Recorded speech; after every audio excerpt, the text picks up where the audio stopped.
Allow me to introduce myself. I am Ernst Stavro Blofeld. They told me you were assassinated in Hong Kong. Yes, this is my second life. You only live twice, Mr. Bond.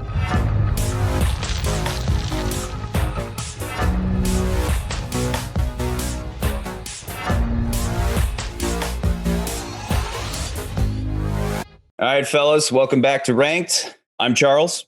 I'm Ryan. I'm Patterson. I'm Scott. Bokuwa Nathan. Tonight we are discussing You Only Live Twice, once again starring the man, Sean Connery. But first off, if you're new here, if you could drop us a sub, we'd really appreciate it. Helps the channel grow. We are a tiny channel right now. Please comment if you agree or disagree with anything we have to say, and drop us a like. It would really help this video take off like a rocket.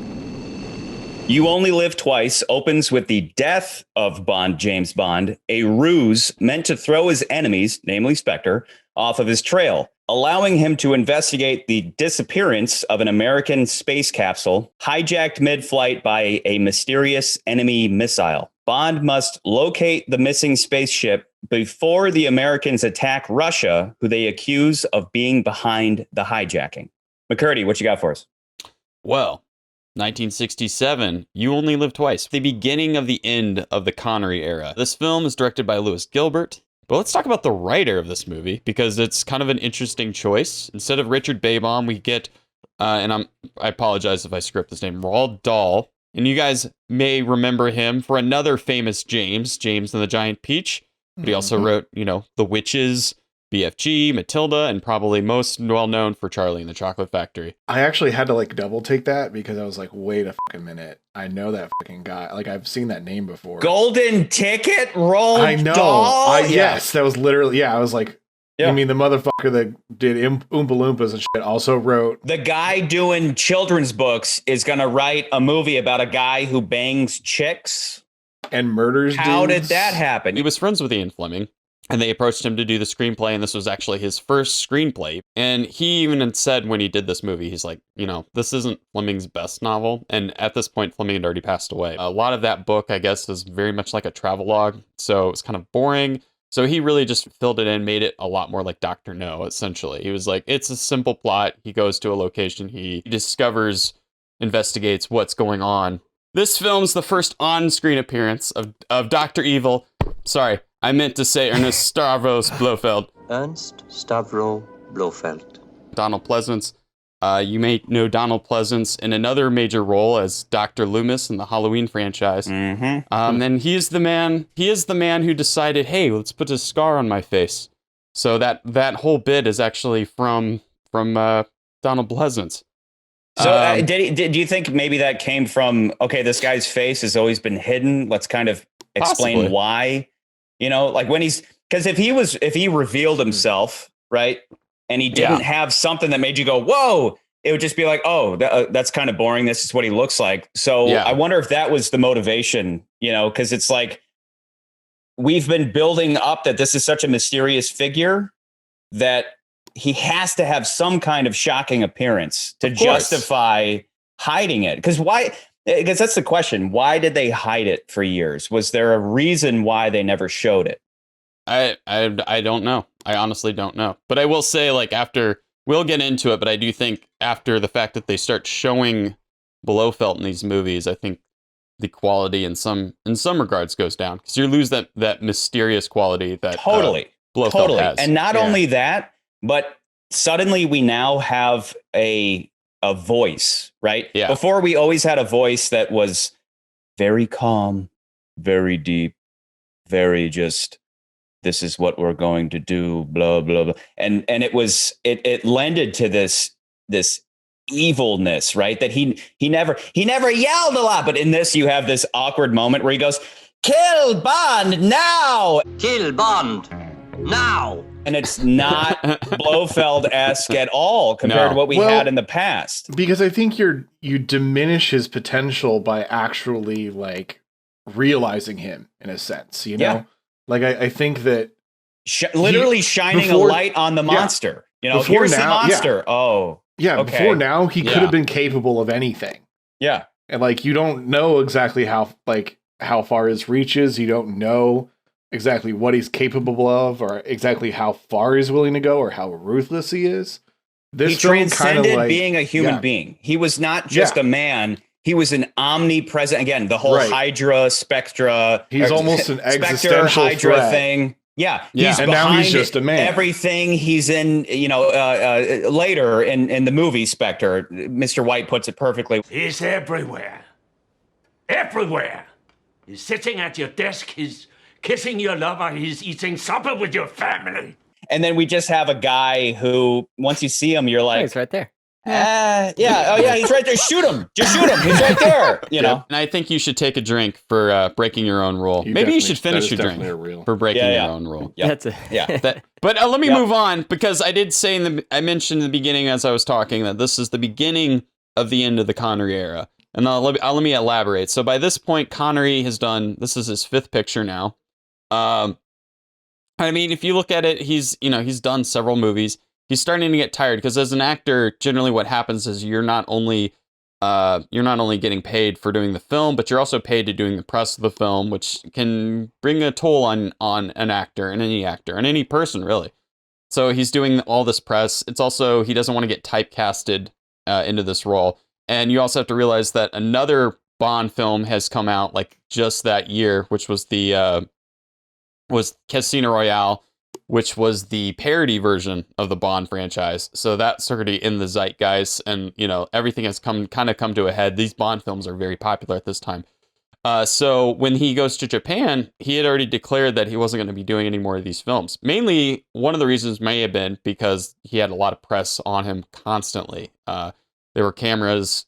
People were trying to get interviews with him. He turned down a lot of interviews on this film. The famous story is that he was in the bathroom. He was sitting in a stall, taking a shit, and he just looks up and there's a camera looking right up at him. And so he was just Wow. like, I'm fucking done with this shit. Wow. Can't blame the man after that. He wears a hairpiece in every single movie that he's done to this point. So Why? he went to, he didn't have hair. Like you see him. He's Sean Connery bald? You can find photos online, but he's like balding.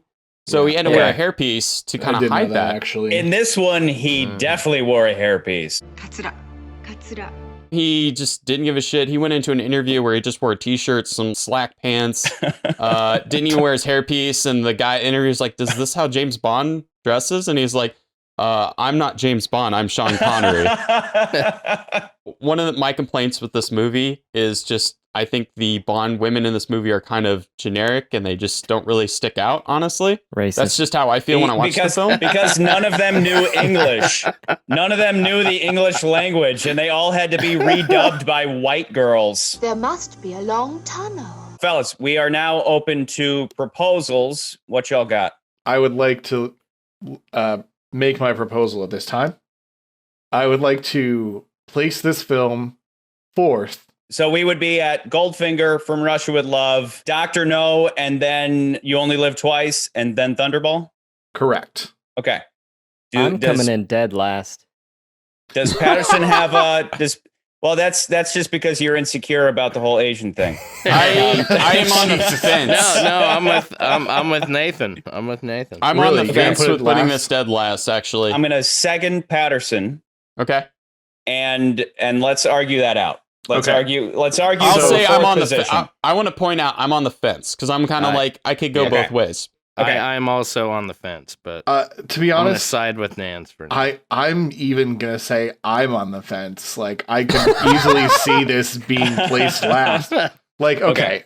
The first thing I want to address when I'm going to talk about this film is fucking King Kong bananas compared to the previous ones. Yeah. It is. Yeah. It's got. Yep. It's got a helicopter fight. It's got ninjas. Ninjas. The art of concealment and surprise, oneself.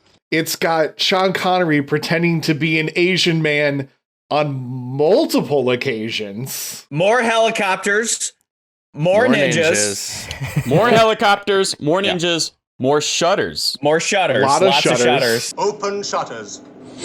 Close the shutters. Open shutters. Shutters. Open shutters. Close the shutter. Close the shutter. Close the shutter. My initial impression, comparing it to Thunderball, is that, as we talked about extensively last week, Thunderball has so many story shortcomings, and there's so much embarrassing shit in this movie. Though. Like cut to the volcano with the shitty optical shot of the lava flow. I laugh my ass off, but those things will never deter me from. I'll never be like, well, this movie's not as good because it has worse special effects. Story will always be king for me.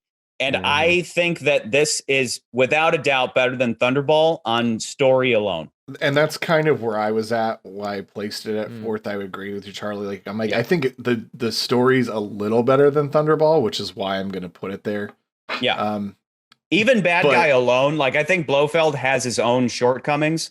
Yeah. But I think he's almost automatically better than Largo. I think Largo is just trash. I think Largo, with a couple of rewrites, Largo could have been cool, but he just sucks. He sucks for sure. Where I'm on the fence is that I feel like a lot of shit feels phoned in, and a lot like unlike Thunderball, I feel like they went all out and everybody was on board. As much as the story shit, which is mostly in the beginning, doesn't track, but like a lot of shit just feels phoned in. I mean, even Donald Pleasence, like, I like Donald Pleasence. I think he's great in this movie, but like the fact that they bring him in, and you even mentioned it, where he's just like, kill Bond.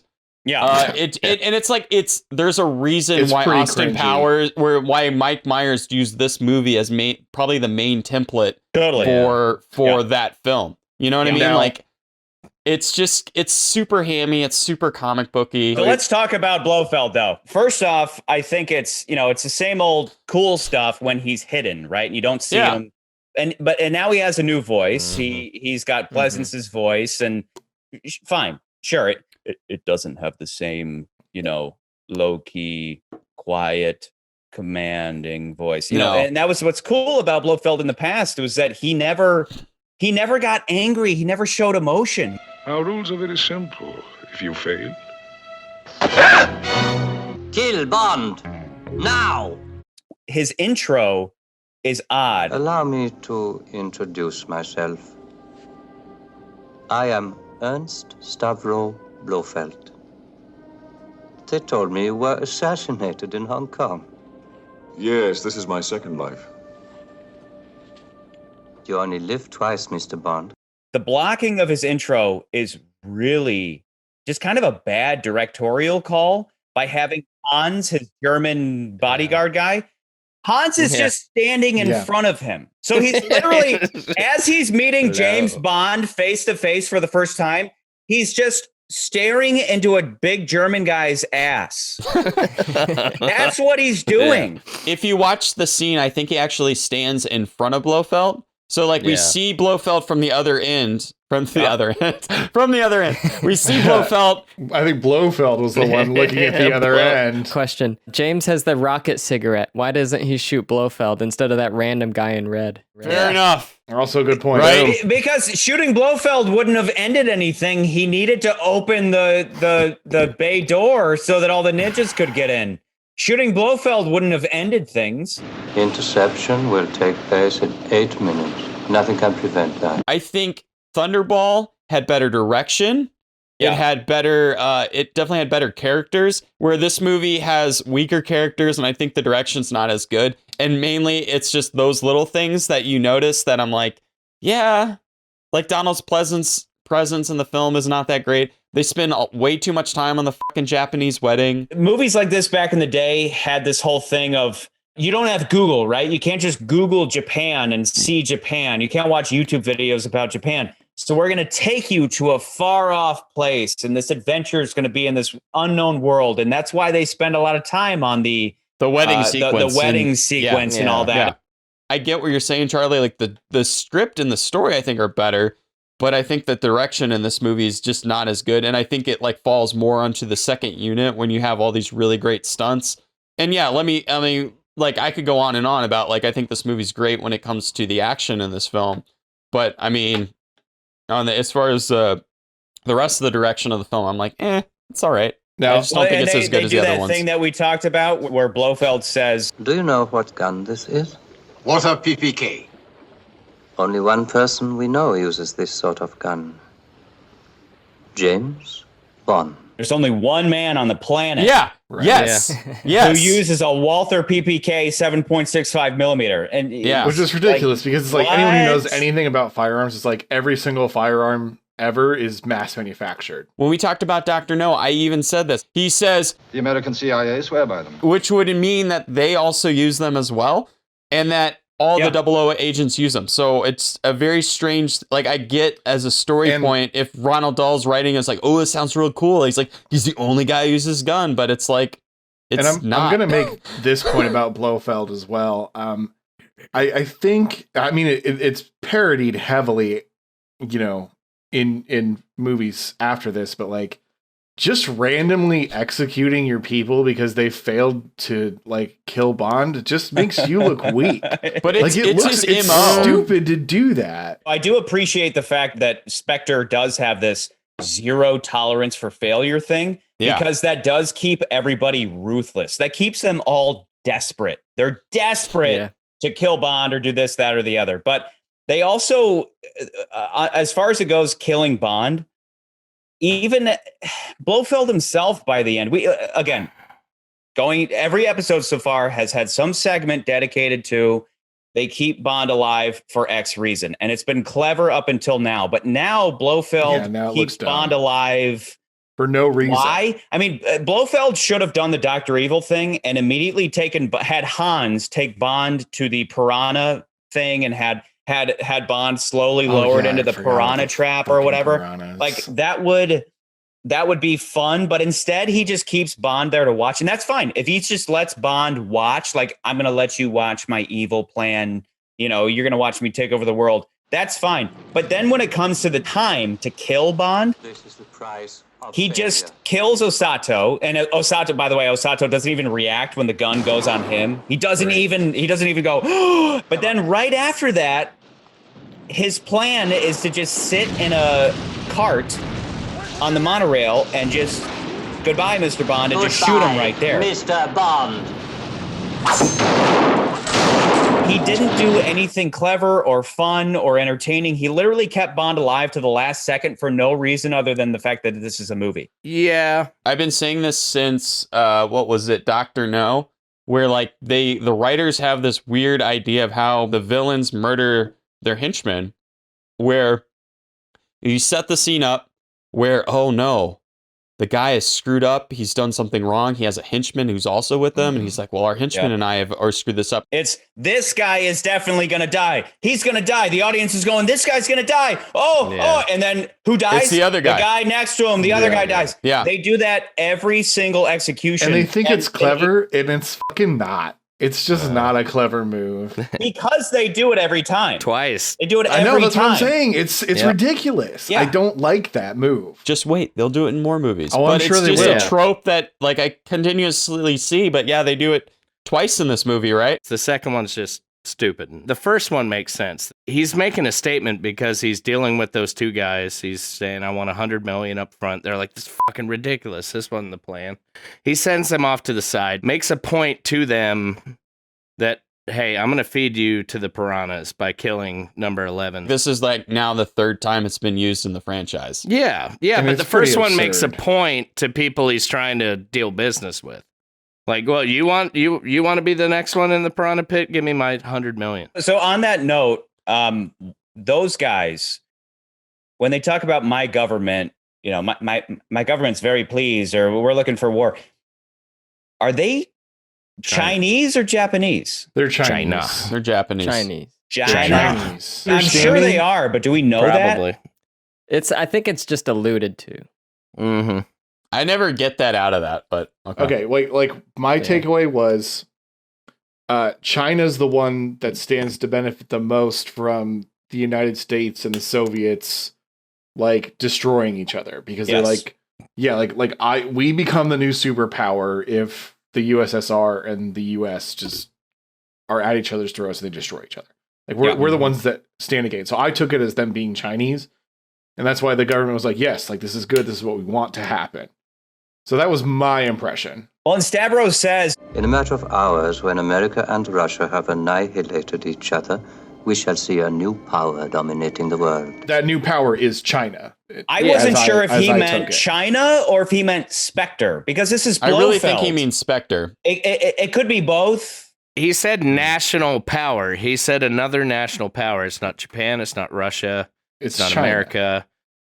It's China. I think he was referring more to Spectre than anything else. And see, and the way I took it, I think he's referring to a country. I thought Spectre was basically just really acting more like a mercenary force here more than anything else. Like they're just there. I mean, they're a terrorist organization that basically they're. I mean, it's like if two people were feuding about something, and it's the person who's going back and said, "Oh, this is what they said about you," and then the other person said, "No, but this also they said this about you, and you should do this." That's kind of weird because in From Russia with Love, Spectre wants to do it because of Spectre's reasoning. Like, yeah. But in this movie, it's like someone else contracted them out to cause the problems. And that's how I look at it. Kind of weak for Spectre. They're contracted. They're being contractors because I'm like, I think they're contracting because they're a deniable asset. Why would a foreign power want to launch missiles from Japan?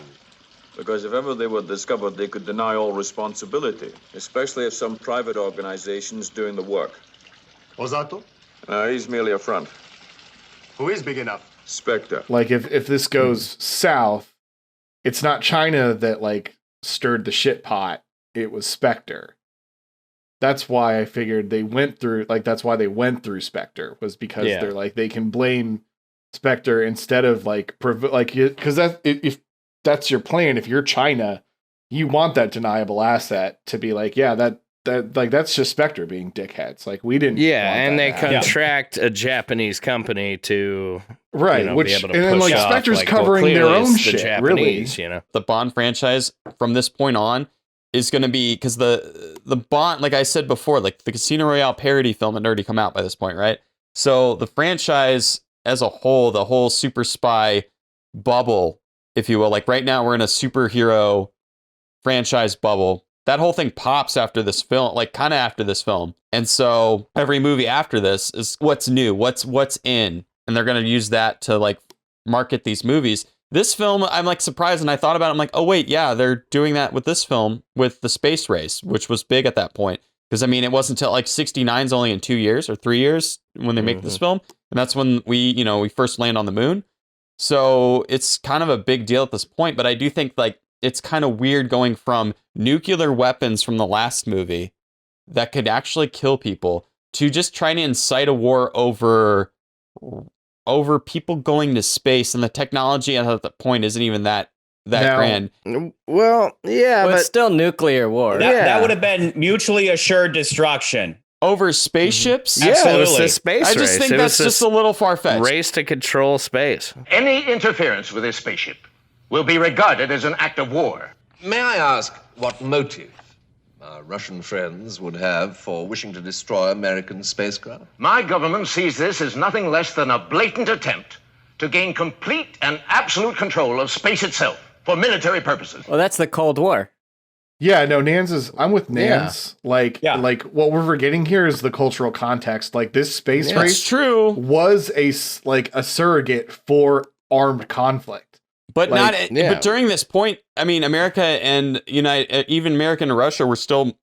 I mean, you had like the Gemini mission. You had the Gemini missions where they were trying to like latch on to different spacecrafts from both spacecrafts. It doesn't matter. I mean? Like embarrassment it just in the seemed very space race is fatal. Yeah, that was a fatal mistake to do. Like Nans and is right. They set it up perfectly in the opening. In the opening, they're saying, we think the Russians did this for supremacy over space for military reasons. Because, you sent a rocket to the moon? That's great for mankind. Yeah, that. It's not about benefiting mankind. It's about my country dominating this new frontier before your country does. Yes. That's what it represents. 100%.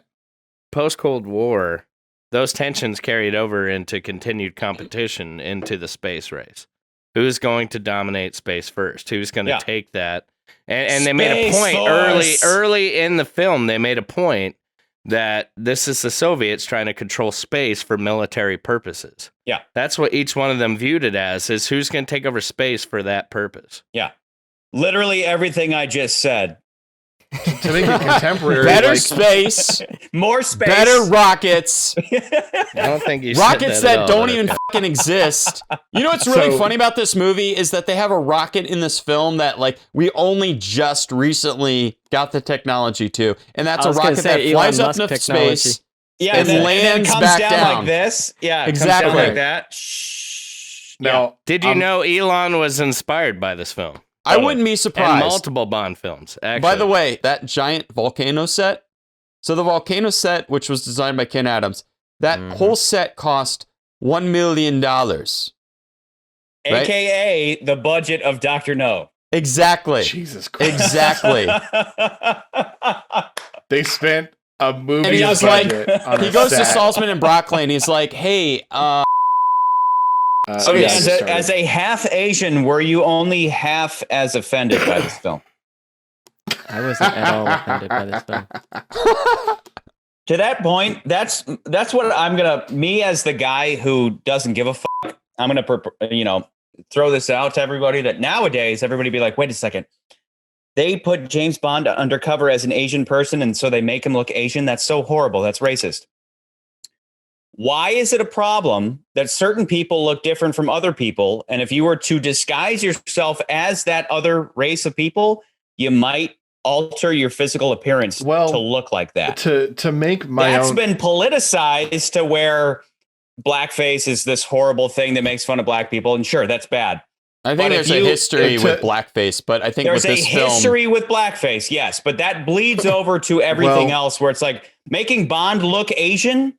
That's a problem. This film, it's like Star Trek, right? Like there's plenty of Star Trek episodes where the crew of the Enterprise will disguise themselves as a different race with prosthetics, and they mention it's like, oh yeah, we're gonna.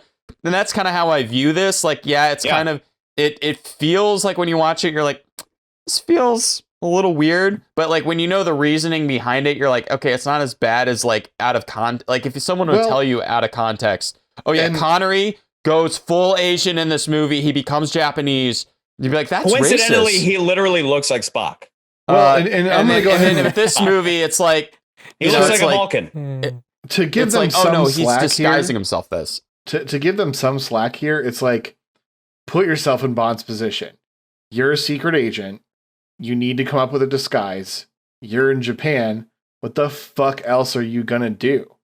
Like, you're not going to disguise yourself. That is my point. My point is that that's what you would do. Like, because you would be killed otherwise. Right. Like, there's no other option. Why the fuck, when Bond is in Japanese mode, why is he always hunched over? At first, I thought, wait. Is he just trying to do like the is he doing the bow thing? Or is it because Sean Connery is tall as fuck, and if anybody else saw him, shorter. They'd be like, he literally needs to hunch over so that he looks shorter. Because in that opening scene with Bond, he walks into Japan, he walks into Tokyo, and he's like, wow, everybody's tiny. And he's like towering above them. Because Connery was like 6 foot, and actually, I think if you look at all the Bonds, so many reasons all the Bonds in general, he is the tallest even of the Bonds. Surgery. Yeah.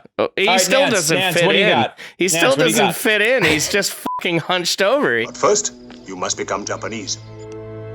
Kenuki. They slap some crappy black hair on him. They give him some weird eye prosthetics. They presumably dye his pubes or something. Did they shave his chest though? They don't really make a point of that, even though Tanaka specifically points out that Japanese people are not very hairy. I suppose you know what it is about you that fascinates them. It's the hair on your chest. Japanese men all have beautiful bare skin. Japanese proverbs say, bird never make nest in bare tree. Can you show us? Wait, can you show us? Yeah, come on. Oh I'd rather not. Listen, I wore kimono. I've seen this. I wear kimono. I'm actually coming around to The bottom. Ryan and Scott's and Nathan's thinking. I think I'm going to go ahead and put it at the bottom. And Please tell us why. Please tell us why. Yeah. So I was just pondering this because I'm pondering the end of the movie. We mentioned plot inconveniences, right? I know you guys talked about that in the last one. Yeah. How does Bond actually prevent the end crisis from happening? He hits a self-destruct button on this satellite. Yep. How, like, if you think about it in context, would NASA ever put a self-destruct button or even build any spacecraft with the capability of destroying itself with the press of a button? Let me just backtrack, though. Blofeld's plan from the get-go is, okay, the Americans send a capsule up. Right. We'll hijack it, okay? They Right. go, the Russians must have done it. They're the only other ones capable of doing this. It must have been them. Then the Russians send a capsule up. They hijack that too. It must have been the Americans. They're the only other ones that could be doing this. That's great. That's the perfect way to cause war between these two superpowers. But then their final plan is the Americans are going to send up another ship, and we're going to hijack it, and then we're going to explode it. Our job will soon be done. Blow them up as soon as they have captured the Americans. Here's the key. Why send up your own astronauts and your own missile capsule or spaceship thing to hijack it and then blow it up? Why not just send a bomb up there to blow it up?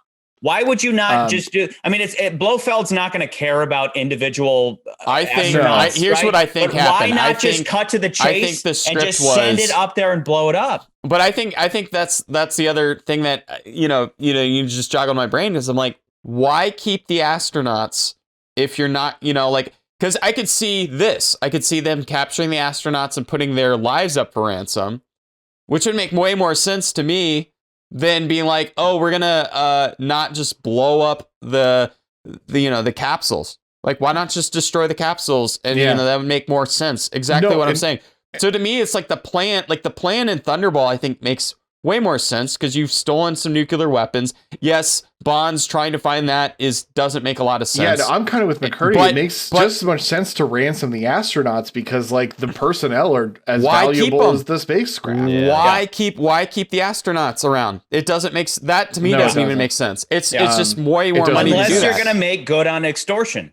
But then again, it's like but that screws up his first plan because then it's like, okay, but if your plan is to create the United States and Russia to go to war with each other because they think that they're each doing this to each other, then like leave it at that and just like you said, Charlie, why don't you send a missile? Or even in the first film, the first Dr. No was like send a radio signal that disrupts something or whatever. And that's why not do that instead? But in this movie, it's like, no, we're going to have create this elaborate thing where we have a Elon Musk dildo rocket come out of space and fucking traps them and then brings it back down to space. And that's then why I've come around to your line of thinking, and then keep McCurdy. it down there. I know they want to they put the space race in here, but like that to me, there's an easier way of going about that. It doesn't make sense. Yeah. I mean, it's cool shit, right? It's like you got this fucking cool rocket, this cool set. When there's an obvious alternative that makes more sense and is simpler, like it's a weakness. To me, the plan in the first movie, let's plan talk in about Thunderball the makes astronauts, way more sense. Let's talk about the astronauts. So they keep the astronauts for some reason. We don't know why,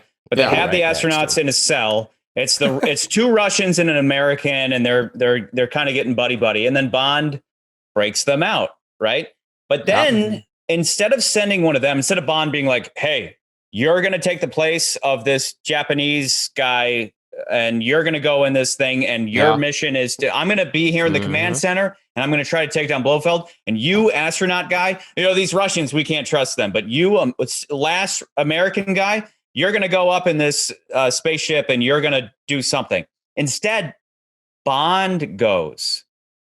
One astronaut and two cosmonauts send James Bond, who's no astronaut. He has good training, but they send him to get into the space capsule to go up and hijack the last American ship. The space capsule that has a self-destruct button from what do you? My point being, what do you think was Bond's plan once he got in there? Was he I going don't to? even think he got that far, man. I don't even think he had a plan. He got lucky. He got lucky that Blofeld called him out. Stop that astronaut. Bring him to me. Stop that astronaut. But what was he gonna do? Like, was he gonna kamikaze the thing into a mountain or something? Yeah, but like going back to Thunderball, it's like, okay, at least we went into Thunderball why there's too much plot convenience for the first half of the film, right? But at least the plan is we're gonna hijack some nuclear weapons and we're gonna hold the West for ransom, or the East for ransom. What was the West for ransom, right? We're gonna hold them for ransom. And we're going to blow up one of your cities if you don't pay us in this amount of time. That plan's like, that works. Like, I'm on board. It makes total sense. I don't see as many holes in the plan. It's pretty straight to the point. But this plan seems like, where were you going? You're going to steal a rock. You're going to steal some astronauts. You're going to keep them. I mean, was your backup plan to extort them? Like, if you wrote that in the script, I'd have been like, okay, to hold them for ransom. All this reminds me of a story. I'm going to go completely off of the entire franchise here to reference another film, Armageddon. But I believe that in the making of Armageddon, Ben Affleck went to Michael Bay and he was like, wouldn't it make more sense to train astronauts to do like mining than it would to teach miners to be astronauts? And I believe, and I quote, like, shut the f*** up, yeah, man. shut the f*** up. Like, which is basically where this is like, it's like, why would Bond try to do this? Shut the f*** up. Like, that's because why. He's James Bond and he can do anything. And he can be an astronaut if he wants. But if you are Bond, though, if I'm Bond, I'm going to go, hey, Jimbo, you're going to go to space and I'm going to fight with guns here on the planet, but you're going to go to space and you're going to try to jack this or that. Instead, they said, okay, let's simplify it. And Blofeld's plan is to, instead of stealing the capsule and then coming back to the volcano, it's going to be steal the capsule and then just blow yourself up. Yeah. And technically what it would look like is that a missile was shot up and connected with the American capsule and just detonated. So, the Russians sent up a bomb. But why not just send up a bomb? Now that you mention it, that's actually a good point. Like, destroying it with a rocket would be much more provocative in terms of the Cold War. As 1,000%. Yeah. To just as opposed to wait, like, you're literally sending some astronauts up there just to die, which is fine. Blofeld's like, I don't care about individual lives. But it would be more efficient. It would be more cost effective to just send up a bomb that blows it up. And then the war would just go like that. And then Bond wouldn't be able to go in and be like self-destruct. And when he says 8 minutes until connection and nothing can stop that, Bond stops it because they have this blow up thing. It doesn't make any sense at all. No. Let me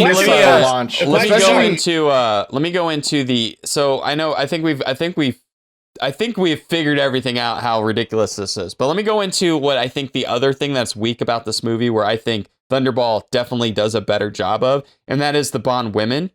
Even the allies. I love Tanaka, right? It's Tanaka, right? Tiger. I love Tiger. I think he's great. Tiger's the Japanese. He's the Felix Leiter. Bay. He's the Japanese Felix Leiter, the Kunmun Bay. Felix Leiter is just a CIA guy. Yeah. But he's the American. He's essentially the American. Are like the top dog. He's essentially the Japanese M. I like him in this Leiter movie. Have an army of ninjas? No, then he's a punk ass bitch. Exactly. Did he have an underground train system dedicated to I think with this film, badass. Listen, I think when it comes to this film, I just don't think the Bond women really cut it, and it's not like I have an anti-Japanese thing against it. It's just they really don't have that much personality, and the only one that does is the first one that gets killed. I will say she saves Bond multiple times. Yeah, but saving Bond and having a personality are not the same thing. No, I agree. Trying to come up with some positives. I mean, I feel like the overall plot is fairly weak, and Charlie, you've said in the past, but your overall ranking generally is going to be like, how does the plot work versus the other plots? But in terms of weaknesses, like the whole the Ninja Island training thing, and like what was the whole point of James like becoming Japanese and marrying Kissy, and just so much of this extra stuff. But that is kind of weak because the film I started this whole thing with trying to come up with positives for the movie. But Nans, what you said though is like, and I'm struggling. What's funny is that you said that like, okay, so what's the point of him becoming Japanese when we already know that Spectre knows that he's at this Japanese ninja camp, right? But Bond is dead. It was in all the newspapers. Rubbish. Bond is alive. This whole movie is about You Only Live Twice, referring to the fact that James Bond dies immediately. He died. They give him a fake death so that he can evade his enemies, because you can assume that after Thunderball, after Dr. No and Thunderball and From Russia with Love, that James Bond is numero uno on the list of Spectre. We have to get rid of this guy. So they say, let's fake kill Bond so that Spectre will get off his ass. Well, what they do doesn't make any sense. Okay? What they do is Bond is banging a Chinese chick, and that Chinese chick, who is working for MI6, is going to bring in some, I don't know what the Chinese variation of Yakuza is, but we're going to bring in some Yakuza dudes who are going to... The triad. Tong. He's going to bring in the tongs, and they're going to... and they're going to mow him down. And then they're going to put that story in the newspaper, and then they're going to have a funeral. They should have either had a public execution, right, where a whole bunch of people saw him die, and then they have articles saying he died, and then they have a public funeral where he died, or they could have just planted the articles and had a fake funeral. It doesn't make sense that James Bond gets killed by two guys that rush into a hotel room and shoot him down, and then they have a funeral. Yeah, were they all in on the whole plan for him? They say, I think so. Yeah. The Chinese woman was in. Oh, by the way, how was the girl? Which girl? The Chinese one we fixed you up with. Were the two guys in too? It doesn't matter, because why did they have this very not public showing of Bond dying to then have a newspaper article that says he's dead? What is the point? Just fake the article. But Bond is dead. It was in all the newspapers.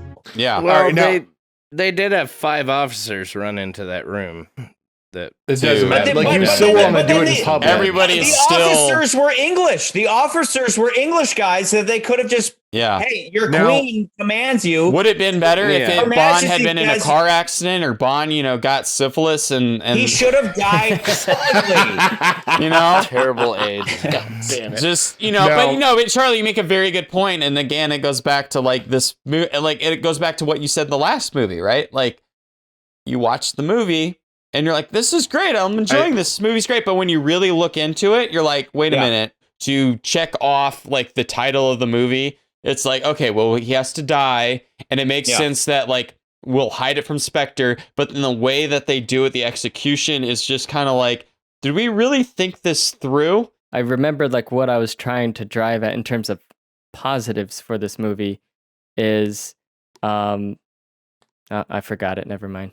There's no Nance, to give Nance some time. In the interest of giving Nance some time, I want to talk about my big positive for this movie, and I'm going to be thinking of them, and then they go away. It's fine. That's hilarious. I'm going to be treading on Scott's territory a little bit here, but I do want to talk about the big positive of this movie. You Only Live Twice as a song is so fucking much better than every other movie's theme song until this point, that it's not like it's not because an American sung it. Damn it! I agree. That's why. I agree. It's so much fucking better than all the other songs. So I find myself singing it after I watch the movie. Right? Nancy Sinatra. It's Nancy Sinatra, and she is the first American to sing a Bond theme. Is that correct, Scott? It is so fucking good. It is. You Only Live Twice is unquestionably the best that we've heard so far.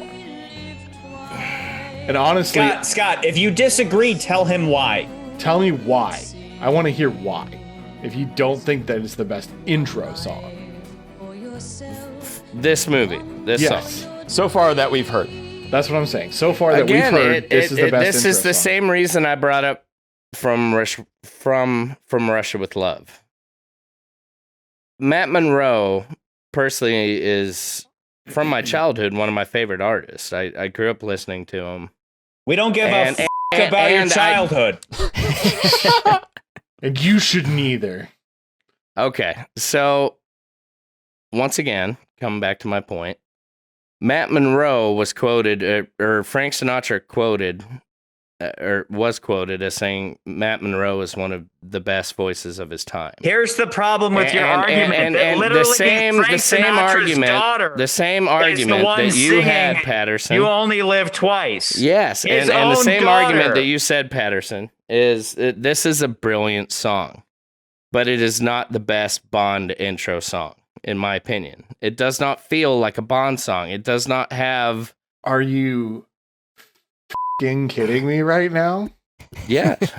I like the instrumental in this song. The literal title. It's a brilliant fucking song. Don't get me wrong, dude. It's a brilliant song. Makes it better inherently.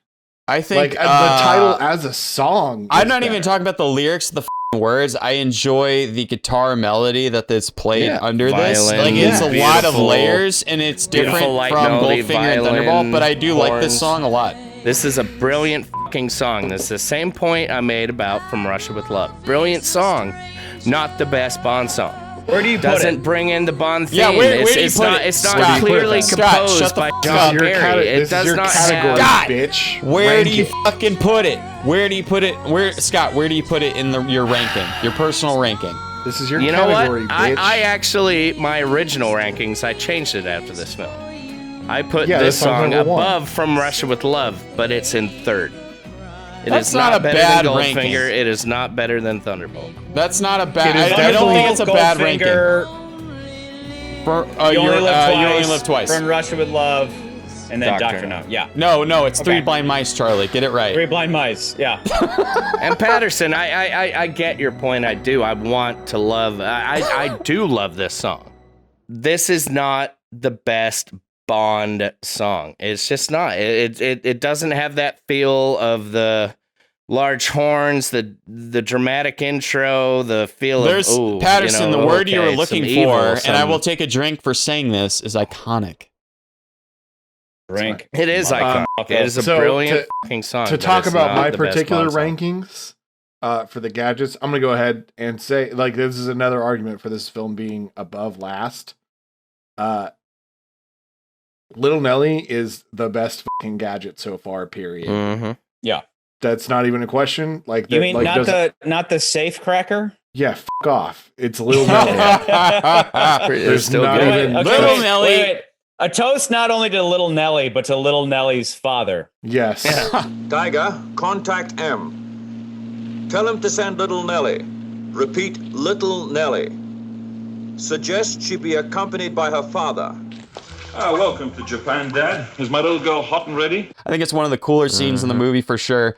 It definitely it uplifts you. Whereas like in Thunderball, you're like, oh, it's all this underwater shit. Like, oh shit, they're fucking flying around. Even though Bond's got this goofy fucking helmet on his head, he's There's like some shooting weak missiles. rear projection, but other than that, it's he's He's shooting got a missiles. GoPro, literally a GoPro on his You head. know what? I'm gonna go ahead and take a drink for referencing it, but it's not as bad as Bond and Clown.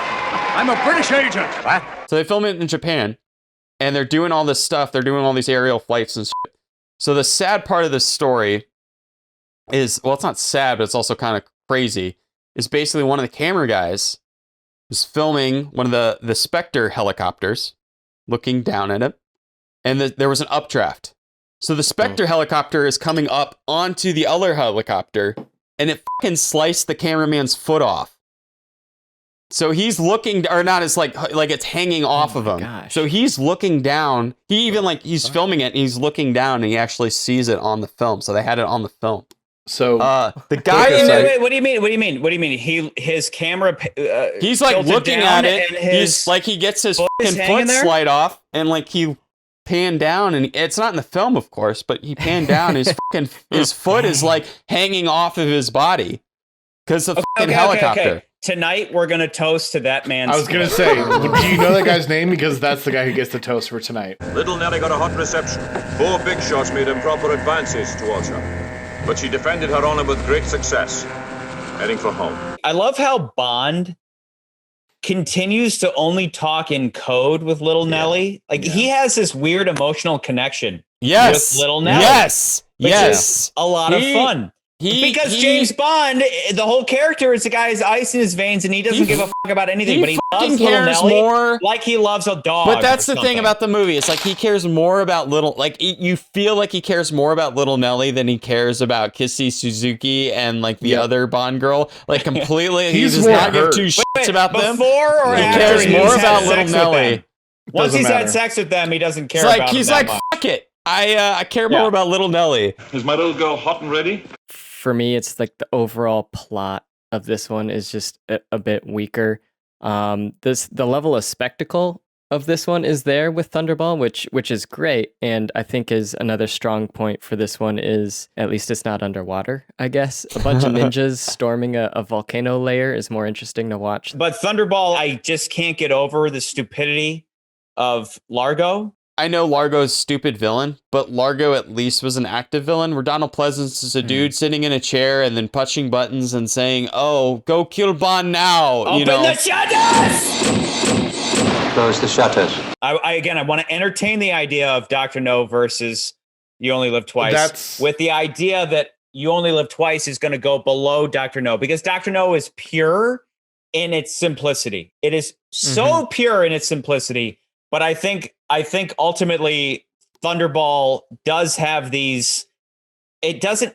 You Only Live Twice and Thunderball don't have the same plot conveniences, except for the ending. I think the villain's plan doesn't quite make sense. I think the last movie, the villain's plan makes way more sense. Even though we've already said that Largo's kind of a dumbass in many different ways, but this film, it's like, does Spectre really think this through? Do they really think like this was going to be like, why are we keeping the astronauts? For the directors, for the story, for the audience to be like, now Bond has these allies for this scene. Like that's where it's like, are you doing it for the logic of it? Or are you doing it just so Bond has folks to help him out? Let me bring up Aki. She's the Asian chick who initially picks Bond up, and Aki just happens to pull up every time Bond is in trouble. Get in, quick! Get down!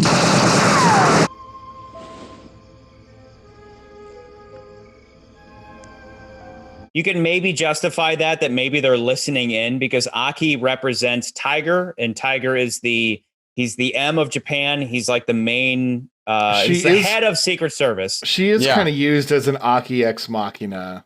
Aki Ex Machina. Aki Ex Machina. When they're at Osato Chemicals, and there's a fun little scene where Bond is trying to be some business guy, and he says to his assistant, Miss Brandt, kill him. Which, by the way, let me say real quick, James Bond is so distracted by her, it doesn't make sense. Why is it that Bond is staring at her? I mean, she's cute. She's a redhead. I'm all for it. Fever. But why is he so distracted by her? Again, Bond's character is always mission over pussy. Why is he so distracted by her? It bugged me. Charlie, I don't really make sense. I have to argue against that because like his actions in these films through all 5 of these films have not indicated that he is mission over pussy. My escape route's only for one. What are you after? The girl or the lector?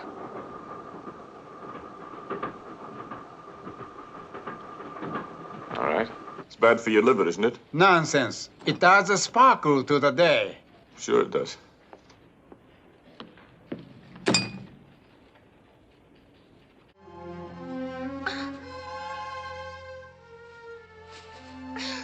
My dear girl, don't flatter yourself. What I did this evening was for king and country. This movie really is kind of like, we had a really good Bond henchman. Let's like repeat her. It's because Fiona. she's like it's literally Fiona. It's Fiona again. 2.0, Yeah. but It she's is. not as like nowhere near nearly as as like well cunning, executed. nowhere near as I'm gonna go there. I'm like nowhere near as sexy. I think the actress prior to this was way more like just way more attractive. And I don't want to leave it to that, but it's just like it feels like the filmmakers were like, we liked what we did last time. Let's repeat that. Yeah. And then they just didn't. They definitely did. What you're saying, though, what you're saying, McCurdy, is that he sleeps with her and he's like, hey, I'm going to use my dick to get out of the situation. It doesn't work. It appears like she's all for it, and then she betrays him. Yeah, but it also, doesn't. It's just not as interesting. Work. But also when Osato says, kill him. Yeah. What do his henchmen then do? They try to murder Bond via machine gun in the parking lot of his own chemical company that's under investigation. Kill him.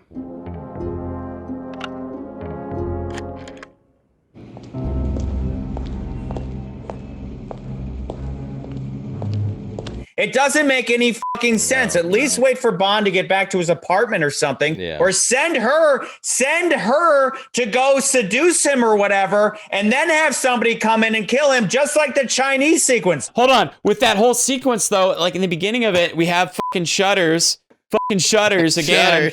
But I have to bring up the shutters. But we have the fucking compute, like the guy typing on the Burrington typewriter. Right? Yeah. And he's looking at it and it's like Bond looks up and he knows there's a gun pointed at him as like a security cam, and then it looks super futuristic and it looks super cool for the 1960s. Yeah. But it's like pointing at him. It's like, well, at that point, why don't you just fucking shoot him? That's what it was. It was a gun, because if you look at it closely, it's definitely a gun. It's not just a camera, and there's a target on the screen. So it's definitely a gun. So why wouldn't you use that gun instead of just fucking showing it? If you're going to murder him on your property, do it in your office. Exactly. With the shutters closed, rather than in the fucking parking lot. Shutters. Right? Nance, let's say you're the head of the Japanese Secret Service, and you know about James Bond, who is a horn dog, pussy magnet. How do you capture him? With women.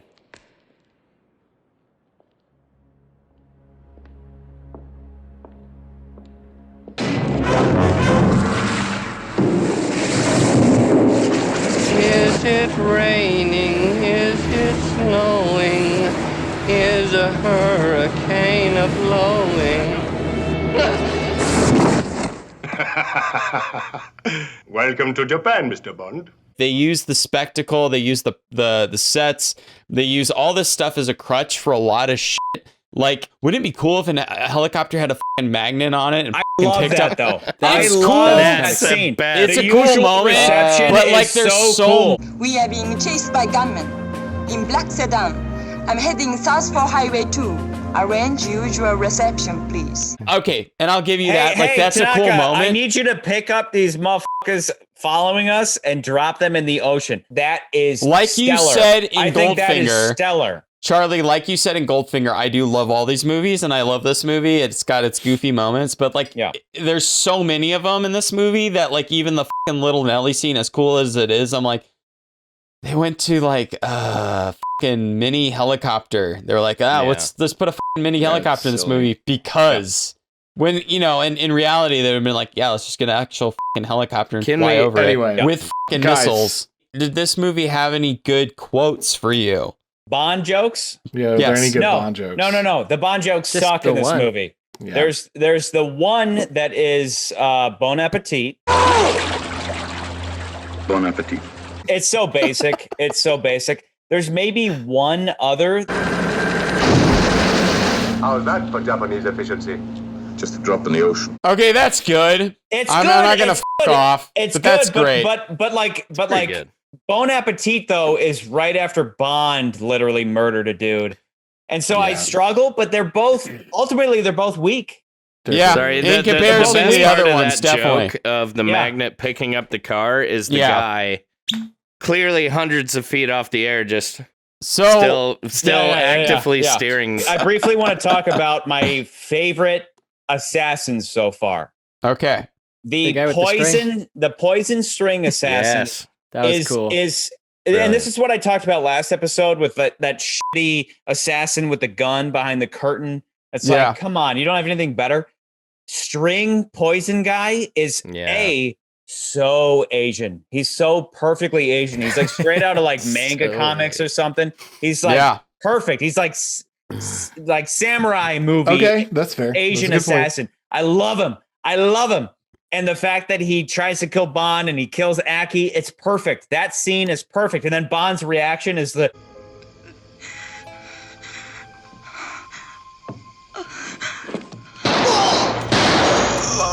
We all know Bond sleeps with a gun under his pillow, so he just immediately starts blasting.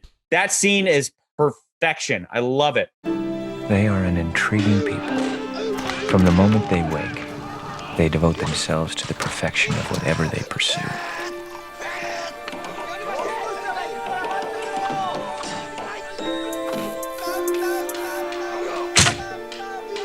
I have never seen such discipline. On the side of Last Samurai stuff, the whole thing of like, these people wake up every day and all they do is pursue perfection. They do cool shit. They learn one thing and they master that. And this guy somehow mastered the art of killing people by lowering down a piece of string and then dumping some liquid poison on that string and then dripping it into people's mouths. That guy is such a cool fucking assassin that he is the best assassin to date. There isn't anyone better. We have 3 blind mice who are fun, but they're idiots. We have curtain gun guy. We have I'm going to hide in the shower and pretend I'm going to shoot Bond, but apparently I don't have ears or eyes to shoot Bond. Everybody's an idiot asshole. And then poison string guy comes along and he's like the first legitimate James Bond assassin. He is legitimate. He's legitimate, but he fucks up and he poisoned the girl. But he still kills somebody. But I did. I officially acknowledge Charlie is right. Poison string assassin guy is Poison the best. string assassin guy is great. He's right. He's great. I can't even argue with he's Bond. right. It is. But Bond Poison String decides to Assassin just guy roll does over. not make the movie any better than Thunderball. I still agree. think the movie is I lower think than McCurdy Thunderball. is also correct. Yeah. Poison String Meanwhile, Assassin guy Bond is the doesn't best, use but it any doesn't of make the the skills movie he any used better. in Ninja Training. Shouldn't we also give credit to knife through Japanese wall guy? But then that guy can't run fast. He's just slow. No. He's just slow. He got James caught. just runs That's through all. the He's door. just a slow runner. Well, if you're gonna Very have brilliant if you're gonna have an assassination, attribute but that he's like- sucks as an assassin, it's being a slow runner. Yeah, exactly. Brilliant kill, terrible runner. Did they consult Christopher Lee for that scene? I seem to recall that I did say to Peter, have you any idea of what kind of noise happens when somebody's stabbed in the back? And I said, well, because I do. Oh, you see, it's not. I like that. It's because the breath's driven out of your body. So let's talk about Tiger himself. Let's Tiger's talk about cool. I like Tiger Tiger. Tiger's versus Karen Bay, because Tiger and Tiger's Karen cool. Bay are like the same guy.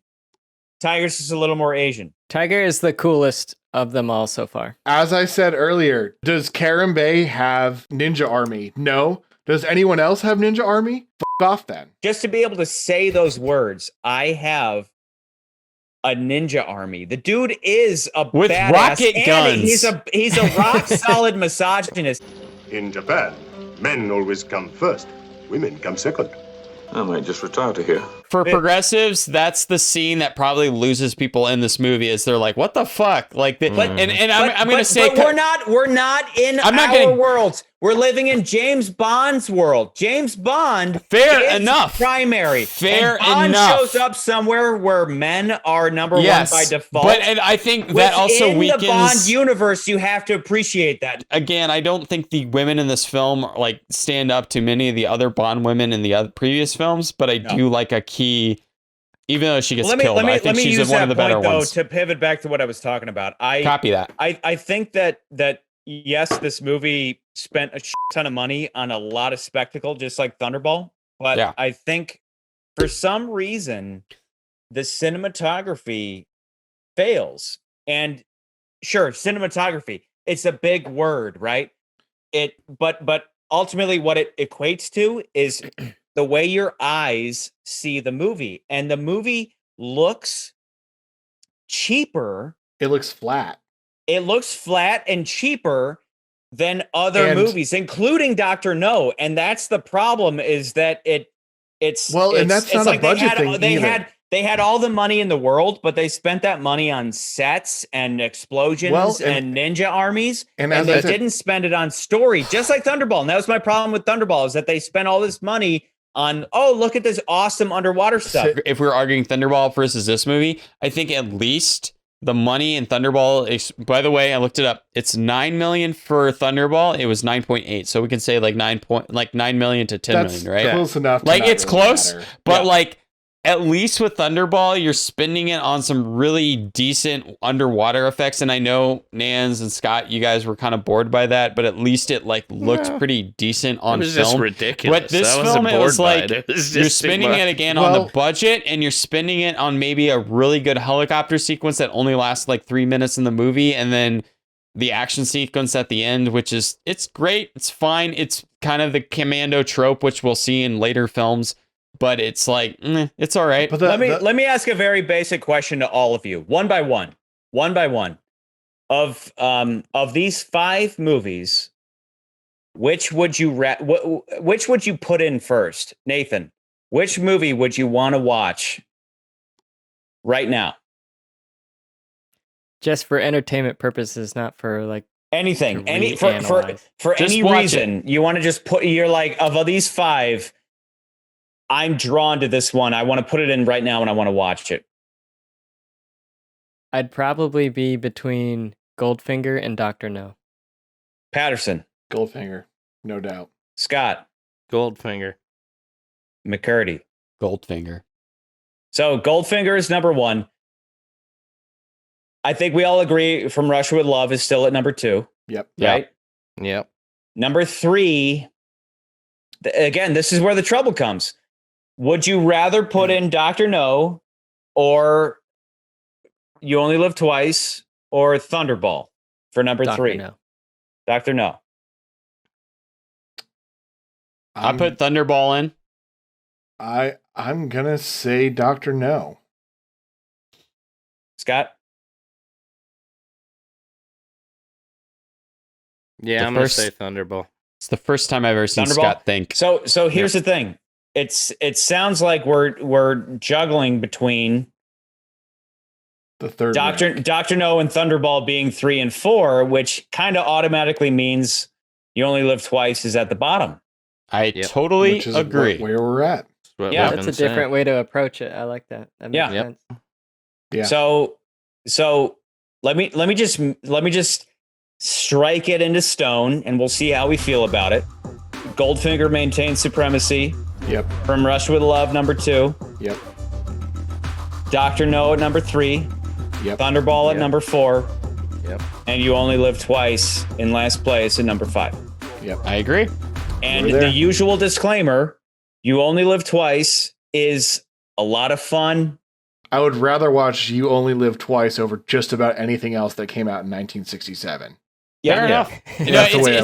Like to the credit of the movie, it is a fun movie to watch in general.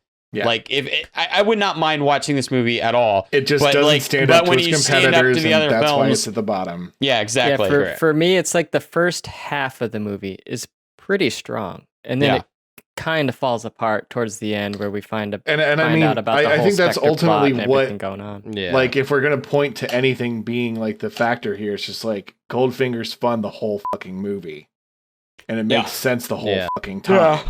And also, Goldfinger is just, again, cinematography is not exactly story, but they are hand in hand, right? Well, the way something looks reflects the way that it feels. And Goldfinger is like, I don't know who was the cinematographer on this. I assume it was a new guy that came with Lewis Gilbert. So the new guy, Lewis Gilbert. But this movie is probably, ironically, because of the budget, the ugliest. Now, the point that I wanted to make really quickly, cinematography is a skill thing. It's not a budget thing. It's a skill. It is not a money thing. You can still do cinematography with a fucking piece of shit camera. It can be. It depends but I get if your you have point. the lighting and stuff. Yeah, I understand your point. My point is like you can make up for a shitty budget with cinematography. Yeah, you can't make up shitty cinematography with a high budget. That's my point. Yes. No. Yeah. I think the You Only Live Twice story is strong. It's weak in its direction. It's weak in its cinematography, and it's weak definitely in it. Even though we think at first glance it might be stronger than Thunderball, it's not as weak in the story as you may be thinking. We've established our rank. Let's make our Ben-Hur toast. The name is John Jordan, who is the cameraman who lost his foot on this film. To John Jordan. To John Jordan and his foot. Cheers to that. Cheers to that, man.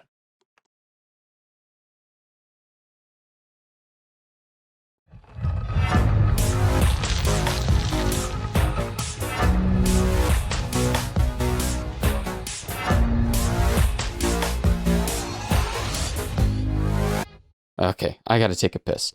Thank you for watching Ranked. If you liked this video, please like and subscribe. And if you want to watch more, check out these other videos that Charlie will probably put up.